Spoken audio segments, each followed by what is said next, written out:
আমার কাছে যারা জার ফুক করতে আসে না, কঠিন শিক্ষা দিয়ে দেয় আমি তাদেরকে, আগে বকা দিই ইচ্ছা মতো। অনেকে জার ফুক করতে আসে, চোখে কেতর বইরে রয়েছে, লুঙ্গিটা টাকনুন নিছে, লুঙ্গি চোখে কেতর, নামাজ পড়ে নাই, বিড়ি মিড়ি খাইছে, আইসে সকালবেলা হুজুর আমার বাচ্চাটাকে যাইরে দেন। আমি বলি নামাজ পড়ছেন আপনি? পড়ি নাই। তাহলে বললাম কিসের আপনার জার ফুক?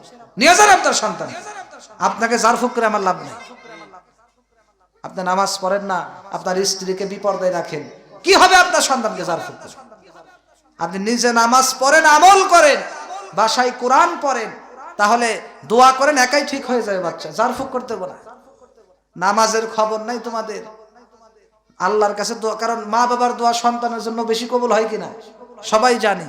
তাহলে আপনারা কয়দিন দোয়া করছেন নামাজ পড়ে?